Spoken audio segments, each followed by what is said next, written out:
Hello दोस्तों, आपका स्वागत है स्टडी विद IAS में। ठीक दोस्तों, कल की जो क्लास हुई थी मैंने प्रधानमंत्री के बारे में जो भी फैक्चुअल चीज़ें थी मैंने सब बता दिया हुआ था दोस्तों। और आज की दोस्तों जो क्लास होगी कार्यपालिका का आखिरी टॉपिक होगा, ठीक है ना। और वो आपका कौन सा होगा? कार्यपालिका का आखिरी टॉपिक महान्यायवादी दोस्तों, आर्टिकल 76 में, ठीक है ना दोस्तों। महान्यायवादी अटॉर्नी जनरल यानी आर्टिकल 76 महान्यायवादी। ठीक दोस्तों, तो जिन लोगों ने हमारी पिछली क्लास नहीं देखी आप लोग देख लीजिए, वहाँ से क्लियर आपको हो जाएगा प्रधानमंत्री वाला चैप्टर। इसके बाद आप दोस्तों जो बात करेंगे महान्यायवादी। तो दोस्तों आप लोगों से मैं बार बार कहता हूँ, आप लोगों को अगर कुछ भी नहीं समझ में आ रहा है तो आप लोग कमेंट करिए, ठीक है ना। जितना ज़्यादा से ज़्यादा आप लोग कमेंट करेंगे हमें उतना ही क्या फ़ायदा होगा। ठीक दोस्तों, तो आप लोग कमेंट करिए और हमसे पूछने का प्रयास करिए दोस्तों, ठीक है ना दोस्तों। तो आपको उतना ही क्या अच्छा लगेगा। ठीक दोस्तों, चलिए दोस्तों आज की क्लास शुरू करते हैं, लेकिन एक खूबसूरत शायरी के साथ। तो आप लोग ज़रा ध्यान से सुनिएगा कि खुद को खुद की नज़र ना लगे, खुद को खुद की नज़र ना लगे और कोई अच्छा इस कदर ना लगे। ठीक है दोस्तों, यानी खुद को खुद की नज़र ना लगे, कोई अच्छा इस कदर ना लगे, हमने आपको देखा है उस नज़र से जिस नज़र से आपको नज़र ना लगे। शुरू करते हैं दोस्तों आज की क्लास इस खूबसूरत शायरी के साथ। तो आज आपका चैप्टर रहेगा महान्यायवादी, अनुच्छेद 76। यानी अनुच्छेद 76 में क्या कहा गया दोस्तों? महान्यायवादी का पद है। अनुच्छेद 76 में दोस्तों ये बताया गया है कि महान्यायवादी का एक पद है अनुच्छेद 76 में, ठीक है ना दोस्तों। एक पॉइंट इसी में और दोस्तों क्या बात कही गई है? महान्यायवादी, ठीक है ना दोस्तों। महान्यायवादी भारत का प्रथम विधि अधिकारी होता है। भारत का प्रथम विधि अधिकारी होता है। भारत का प्रथम विधि अधिकारी होता है। भारत का प्रथम विधि अधिकारी होता है, ठीक है ना दोस्तों, होता है। ठीक, महान्यायवादी, ठीक है ना। विधि का मतलब दोस्तों कानून की सलाह देने वाला, ठीक है ना। ये आपका क्या होता है? भारत का प्रथम विधि अधिकारी। विधि का मतलब ये होता है दोस्तों कानून से संबंधित सलाह देने वाला, यानी महान्यायवादी भारत का प्रथम विधि अधिकारी होता है। अर्थात ऐसे लिख सकते हो, अर्थात सरकार का कानूनी सलाहकार। अर्थात सरकार का, ठीक है ना दोस्तों, अर्थात सरकार का कानूनी सलाहकार होता है। अर्थात सरकार का कानूनी सलाहकार होता है। कानूनी सलाहकार होता है, ठीक है ना दोस्तों, कानूनी सलाहकार होता है। ये आप लोगों ने देखा, ठीक है ना। महान्यायवादी अनुच्छेद 76, इसमें इतनी बात कही गई कि भारत का एक महान्यायवादी होगा। और ये क्या होता है? महान्यायवादी भारत का प्रथम विधि अधिकारी दोस्तों होता है। विधि मतलब यानी कानूनी सलाहकार देने वाला जो अधिकारी होता है उसे क्या बोला जाता है? महान्यायवादी। यही वर्डिंग लिखी हुई, अर्थात सरकार का कानूनी सलाहकार होता है। और ये बात किसमें कही गई दोस्तों? अनुच्छेद 76 में, ठीक है ना। अनुच्छेद 76 जो है महान्यायवादी का पद है। महान्यायवादी भारत का प्रथम विधि अधिकारी होता है, अर्थात सरकार का कानूनी सलाहकार होता है, ठीक है दोस्तों, कानूनी सलाहकार होता है। इसके बाद दोस्तों अगले पॉइंट की बात करें, इनकी नियुक्ति कौन करता है? किसकी? महान्यायवादी की। तो जरा देखिएगा, महान्यायवादी की दोस्तों जो नियुक्ति करता है वो कौन करता है दोस्तों? राष्ट्रपति। तो नियुक्ति किसके द्वारा की जाती है? राष्ट्रपति के द्वारा। तो नियुक्ति किसके द्वारा की जाती है? राष्ट्रपति के द्वारा, ठीक है ना दोस्तों। यानी महान्यायवादी की जो नियुक्ति की जाती है वो नियुक्ति किसके द्वारा की जाती है? राष्ट्रपति के द्वारा। कार्यकाल किसके द्वारा है? कार्यकाल इनका कितना होता है? किसका? महान्यायवादी का। कार्यकाल देखिए जरा कार्यकाल की बात करें तो राष्ट्रपति के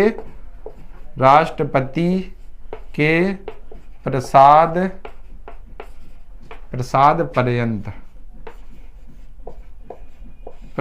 पर्यंत, ठीक है ना दोस्तों। राष्ट्रपति के क्या प्रसाद पर्यंत कार्य करते हैं, प्रसाद पर्यंत कार्य करते हैं। समझिए दोस्तों इस लाइन का मतलब क्या हुआ। देखिए जो महान्यायवादी है दोस्तों, इनकी नियुक्ति राष्ट्रपति करता है, ठीक, लेकिन इनका जो कार्यकाल होता है वो राष्ट्रपति के प्रसाद पर्यंत चलता है, यानी कि राष्ट्रपति के क्या अनुसार मतलब जिस दिन राष्ट्रपति को ये लगेगा कि अब ये सही से कानूनी सलाह नहीं दे पा रहे हैं या हमें सही से कानून की जानकारी नहीं दे पा रहे हैं, उस दिन राष्ट्रपति इनको क्या कर देंगे, हटा देंगे। इसी कारण से ये वर्डिंग लिखी हुई है कि जो इनका कार्यकाल होता है दोस्तों वो राष्ट्रपति के प्रसाद पर्यंत होता है, राष्ट्रपति के प्रसाद पर्यंत होता है, ठीक है ना दोस्तों। यानी जो कार्यकाल है किनका, महान्यायवादी का, राष्ट्रपति के प्रसाद पर्यंत कार्य करते हैं। जिस दिन राष्ट्रपति को लगेगा कि अब ये हमें अच्छी सलाह नहीं दे रहे, उस दिन राष्ट्रपति इनको क्या पद से हटा देंगे, ठीक। तो दोस्तों यही वर्डिंग है, नियुक्ति राष्ट्रपति के द्वारा, कार्यकाल राष्ट्रपति के प्रसाद पर्यंत, ठीक है ना दोस्तों। इसके बाद दोस्तों देखते हैं शपथ कौन दिलाता है, तो शपथ भी इनको कौन दिलाते हैं दोस्तों, राष्ट्रपति, ठीक है ना। शपथ कौन दिलाते हैं, राष्ट्रपति, ठीक है ना। और ये त्याग पत्र अपना किसे देते हैं, राष्ट्रपति को, त्याग पत्र राष्ट्रपति को, शपथ त्याग पत्र किसे देते हैं, राष्ट्रपति को। शपथ कौन दिलाता है, राष्ट्रपति, और त्यागपत्र ये अपना किसे देते हैं, राष्ट्रपति को, ठीक है ना दोस्तों। क्लियर हो गया। यानी महान्यायवादी को शपथ राष्ट्रपति दिलाता है और ये अपना त्यागपत्र किसे देते हैं, राष्ट्रपति को, ठीक है दोस्तों। देख लिया आप लोगों ने, तो एक बार देख लेते हैं फिर। अनुच्छेद 76 इसमें कहा गया महान्यायवादी का पद है, यानी महान्यायवादी भारत का प्रथम विधि अधिकारी होता है। विधि अधिकारी का मतलब कानूनी सलाहकार होता है, कानूनी सलाहकार अर्थात सरकार का कानूनी सलाहकार होता है, यही लिखा हुआ है। इसके बाद नियुक्ति की बात करें तो इनकी नियुक्ति राष्ट्रपति के द्वारा की जाती है। कार्यकाल की दोस्तों बात करें तो राष्ट्रपति के प्रसाद पर्यंत कार्य करते हैं, ठीक है ना। कौन, महान्यायवादी। जिस दिन राष्ट्रपति को लगेगा कि अब हमें ये कानूनी सलाह अच्छी नहीं दे रहा, उस दिन राष्ट्रपति इनको क्या हटा देंगे। शपथ इनको कौन दिलाता है, राष्ट्रपति, और अपना दोस्तों ये त्याग पत्र भी किसे देते हैं, राष्ट्रपति को। तो एक बार जरा इतने का आप लोग स्क्रीनशॉट ले लीजिए, फिर इनकी दोस्तों बात करते हैं योग्यताएं। इनकी योग्यताएं क्या है बनने के लिए।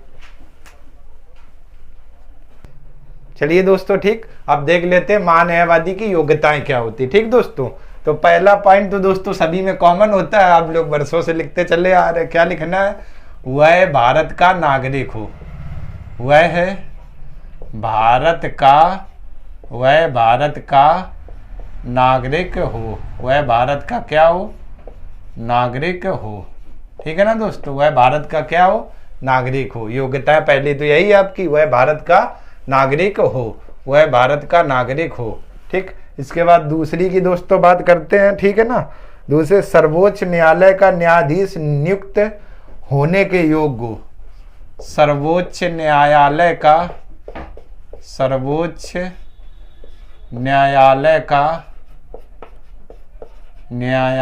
का, ठीक दोस्तों। योग्यताएं चल रही है तो सर्वोच्च न्यायालय का न्यायाधीश नियुक्त होने योग्य, न्यायाधीश नियुक्त होने योग्य हो। कौन दोस्तों, ठीक है ना। तब इनकी योग्यता है, तब ये क्या बनेंगे, महान्यायवादी। पहला पॉइंट भारत का नागरिक हो। तीसरा, सर्वोच्च न्यायालय का अरे सॉरी दोस्तों छूट गया यहाँ पर, सर्वोच्च न्यायालय का मुख्य न्यायाधीश होने के योग्य हो, ये वर्डिंग छूट गई है। न्यायाधीश होने के योग्य हो, सर्वोच्च न्यायालय का यहाँ पर दोस्तों लिख लीजिए, न्यायाधीश होने के योग्य। चलिए मैं सही कर देता हूँ दोस्तों, क्योंकि ये वर्डिंग आपकी छूट गई है। नहीं तो फिर मामला गड़बड़ हो जाएगा दोस्तों, ठीक है ना। चलिए, सर्वोच्च न्यायालय का न्यायाधीश नियुक्त होने के योग्य, न्यायाधीश नियुक्त होने के योग्य, सर्वोच्च न्यायालय का न्यायाधीश नियुक्त होने के योग्य। दूसरी कंडीशन ये, ठीक। तीसरी कंडीशन दोस्तों क्या है, उच्च न्यायालय में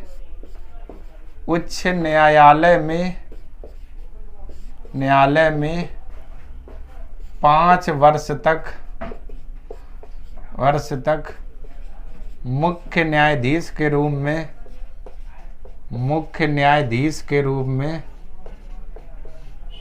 न्यायाधीश के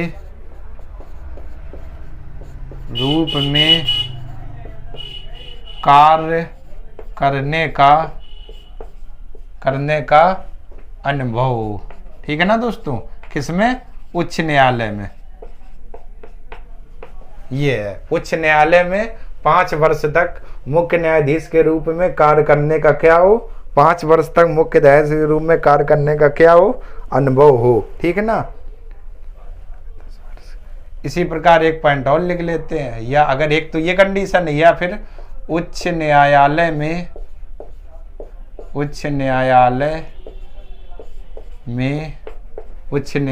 में 10 वर्ष तक वकील के पद पर हूँ, 10 वर्ष तक वकील के पद पर रह चुके हूँ, ठीक है दोस्तों। ये आपका मतलब है। अब आप लोग जरा इन चीज़ों को समझ लीजिए थोड़ा अच्छे से। देखिए जरा, न्यायवादी में पहला पॉइंट क्या हुआ है, भारत का नागरिक हो। आप लोग हमेशा जानते हो ये कंडीशन लगभग सभी में रहती है दोस्तों, ठीक। इसके बाद दूसरा दोस्तों पॉइंट क्या है, सर्वोच्च न्यायालय का न्यायाधीश नियुक्त होने के योग्य हो। किस न्यायालय? सर्वोच्च न्यायालय मतलब सुप्रीम कोर्ट का मुख्य न्यायाधीश नियुक्त होने के क्या हो दोस्तों, योग्य हो, ठीक है दोस्तों। तीसरी कंडीशन क्या, उच्च न्यायालय में 5 वर्ष तक मुख्य न्यायाधीश के रूप में कार्य करने का क्या हो दोस्तों, अनुभव हो, ठीक है ना। यानी उच्च न्यायालय में उसने 5 वर्ष तक मुख्य न्यायाधीश के रूप में क्या दोस्तों, कार्य किया हो। चौथी कंडीशन क्या है, या तो उच्च न्यायालय में कितने 10 वर्ष तक क्या वकील के पद पर रहे हो। तो इतनी जब कंडीशन होंगी तब वो क्या बन सकते हैं दोस्तों, महान्यायवादी, ठीक दोस्तों। क्लियर हो गया होगा। तो योग्यताएं में ये है, वह भारत का नागरिक हो, सर्वोच्च न्यायालय का न्यायाधीश नियुक्त होने के योग्य हो, उच्च न्यायालय में 5 वर्ष तक मुख्य न्यायाधीश के रूप में कार्य करने का अनुभव हो, उच्च न्यायालय में 10 वर्ष तक वकील के पद पर रह चुके हो, ठीक दोस्तों। तो जरा आप लोग इतने का स्क्रीनशॉट ले लीजिए। इसके बाद बात करते हैं इनकी शक्तियाँ और कार्य को लेकर, ठीक है ना। स्क्रीनशॉट ले लीजिए, इसके बाद बात करते हैं शक्तियाँ और कार्य को लेकर। चलिए दोस्तों, अब बात करते हैं राष्ट्रपति की महान्यायवादी की शक्तियों को लेकर, ठीक।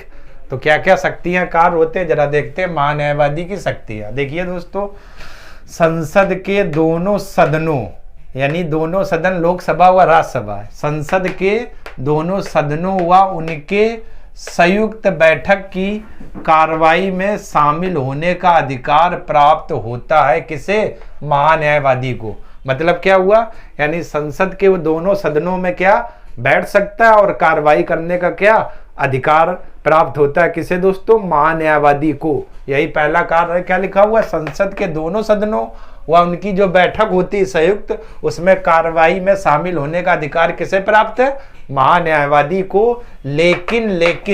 लेकिन मतदान करने का अधिकार प्राप्त नहीं होता। वर्डिंग देखिएगा दोस्तों, यानी ये जो भी सदस्य हैं इनमें जब मतदान होगा तो ये जो महान्यायवादी है इसको मतदान करने का क्या अधिकार प्राप्त नहीं है। क्या प्राप्त है, संसद के दोनों सदनों में, ठीक है ना, वह संयुक्त बैठक की कार्रवाई में शामिल होने का इनको अधिकार प्राप्त है, लेकिन मतदान करने का यानी कि वोट डालने का इनको अधिकार प्राप्त नहीं है। यही वर्डिंग लिखी हुई है पहले, संसद के दोनों सदनों व उनके संयुक्त बैठक की कार्रवाई में शामिल होने का अधिकार प्राप्त है, लेकिन मतदान करने का अधिकार प्राप्त नहीं होता है। ठीक, पहला दोस्तों। इसके बाद दूसरे की बात करें तो संसद की समिति में ठीक, जिसमें उसे सदस्य के रूप में बोलने व शामिल होने का अधिकार प्राप्त है। यानी संसद की जो समितियां होती है, ठीक है ना, उस समिति में उसे क्या, संसद की समिति में जिसमें उसे सदस्य के रूप में बोलने व शामिल होने का क्या अधिकार प्राप्त है। यानी जो समिति होंगी उन समितियों में वह सदस्य के रूप में बोल सकता है और उसे बोलने का क्या अधिकार प्राप्त है। संसद की जो समितियां होती हैं, ठीक है ना, जैसे लोक लेखा समिति, प्राकलन समिति, कार्य मंत्रा, जो भी समिति है, आगे आएगा दोस्तों संसद, जब उसे डिटेल में समितियों पे बात करेंगे। तो संसद की जो भी समितियां हैं उसमें सदस्य के रूप में महान्यायवादी को बोलने का अधिकार प्राप्त होता है। यही वर्डिंग लिखी हुई है, संसद की समिति में जिसमें उसे सदस्य के रूप में बोलने व शामिल होने का क्या अधिकार प्राप्त है। अगला पॉइंट दोस्तों, सरकार की ओर से किसी भी न्यायालय में सुनवाई का अधिकार है। यानी सरकार की तरफ से महान्यायवादी दोस्तों किसी भी न्यायालय में जा सकता है और उसे सुनवाई का क्या अधिकार प्राप्त होता है। किसकी तरफ से? सरकार की तरफ से किसी भी न्यायालय में उसे क्या सुनवाई करने का क्या अधिकार प्राप्त होता है। ठीक, एक ऐसा निगेटिव हुआ क्या, इसे वोट डालने का अधिकार नहीं है, बस बाकी आप देख लीजिए लगभग सभी अधिकार हैं।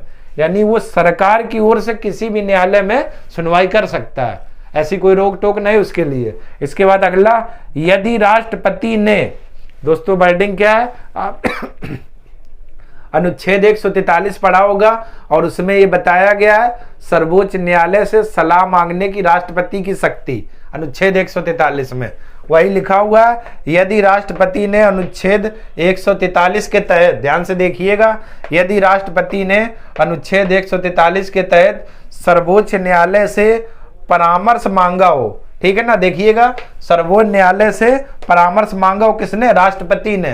किस अनुच्छेद के तहत? 143 के तहत। तो जो महान्यायवादी क्या करेंगे, तो वह न्यायालय में सरकार का पक्ष प्रस्तुत करेगा। ठीक, यदि राष्ट्रपति ने अनुच्छेद 143 के तहत सुप्रीम कोर्ट से अगर कोई सलाह मांगी है, यदि राष्ट्रपति ने अनुच्छेद 143 के तहत सुप्रीम कोर्ट से दोस्तों अगर कोई सलाह मांगी है, तो महान्यायवादी का काम ये होगा उस न्यायालय में सरकार की ओर से अपना पक्ष प्रस्तुत करेगा। ये इनका क्या कार्य है दोस्तों, अपना पक्ष क्या प्रस्तुत करेगा। समझ गए ना, यही वर्डिंग नीचे लिखी हुई है। यदि राष्ट्रपति ने अनुच्छेद 143 के तहत सर्वोच्च न्यायालय से परामर्श मांगा है, तो वह न्यायालय में सरकार का पक्ष प्रस्तुत करेगा। समझ गए दोस्तों, संसद के दोनों सदनों या उनके संयुक्त बैठक की कार्रवाई में शामिल होने का अधिकार प्राप्त होता है किसे? महान्यायवादी को, लेकिन मतदान करने का अधिकार प्राप्त नहीं होता है। संसद की समिति में जिसमें उसने सदस्य के रूप में बोलने व शामिल होने का अधिकार प्राप्त है।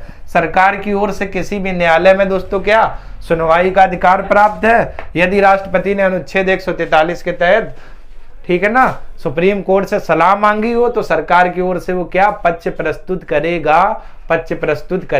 ठीक है दोस्तों, तो एक बार जरा आप लोग स्क्रीनशॉट ले लीजिए, इसके बाद आगे बात करते हैं। चलिए दोस्तों, अब देखते हैं भारत का महाधिवक्ता, ठीक है ना, भारत का महाधिवक्ता यानी सॉलिसिटेटर जनरल ऑफ इंडिया। ठीक दोस्तों, भारत का महाधिवक्ता क्या है? महान्यायवादी की सहायता के लिए महाधिवक्ता पद की व्यवस्था की गई है। यानी क्या दोस्तों, जो अनुच्छेद 76 में महान्यायवादी थे, इनकी सहायता के लिए ये महाधिवक्ता पद का क्या प्रावधान किया गया। ठीक है दोस्तों, महाधिवक्ता जी क्या लिखा हुआ है, महान्यायवादी की सहायता के लिए महाधिवक्ता पद की व्यवस्था की गई है। महान्यायवादी का पद तो एक संवैधानिक है, यानी संविधान में इसका वर्णन है, लेकिन वही महाधिवक्ता पद संवैधानिक ना होकर मात्र वैधानिक है। मतलब क्या हुआ दोस्तों, महान्यायवादी पद का तो उल्लेख संविधान में है, लेकिन महाधिवक्ता पद का उल्लेख नहीं है। सिर्फ इनको किस लिए रखा गया है? महान्यायवादी की सहायता के लिए महाधिवक्ता को रखा गया है। यही वर्डिंग लिखी हुई है। भारत का महाधिवक्ता में महान्यायवादी की सहायता के लिए महाधिवक्ता पद की व्यवस्था की गई है। महान्यायवादी का पद एक संवैधानिक पद है, वही महाधिवक्ता का पद संवैधानिक ना होकर मात्र वैधानिक है। मात्र वैधानिक है। ठीक दोस्तों, मात्र क्या है? वैधानिक है। ठीक, समझ गए ना। इसके बाद कुछ दोस्तों फैक्ट देख लेते हैं। अन्य में बात करें तो लिखा हुआ है MC सीतलवाड़ 1950 से 1963 क्या थे?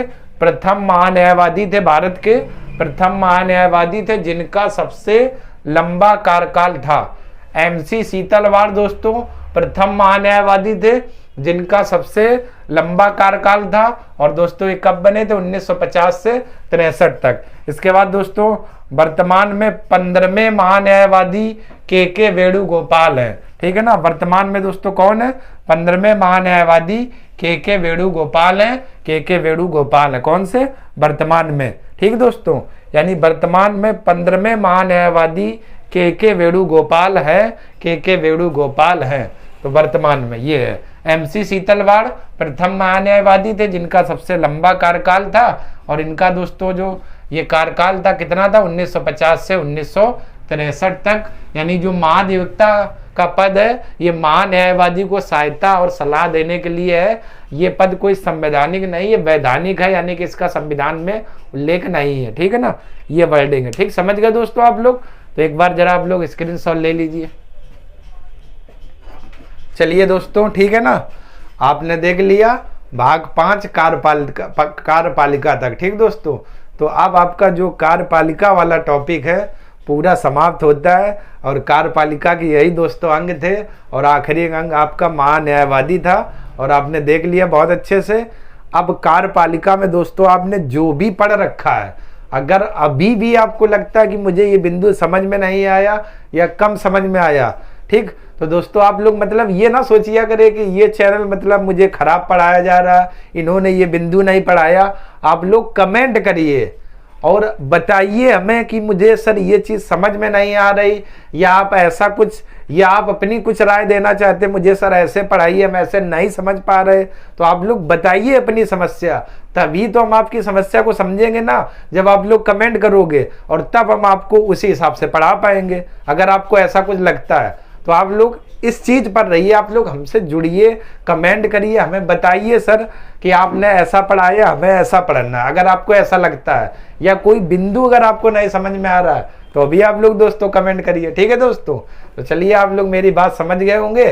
तो जो कार्यपालिका वाला दोस्तों टॉपिक है आपका यहीं से समाप्त होता है। और कल दोस्तों एक बहुत बेहतरीन सी क्लास होगी, संसद को लेकर बात करेंगे। तो जो भी लोग हमारे चैनल से जुड़े हुए हैं, अगर आपको वीडियो दोस्तों पसंद आ रहा है दिल से, तो आप लोग लाइक करें, सब्सक्राइब करें, ज़्यादा से ज़्यादा शेयर करें। तब तक के लिए दोस्तों आपका बहुत बहुत धन्यवाद।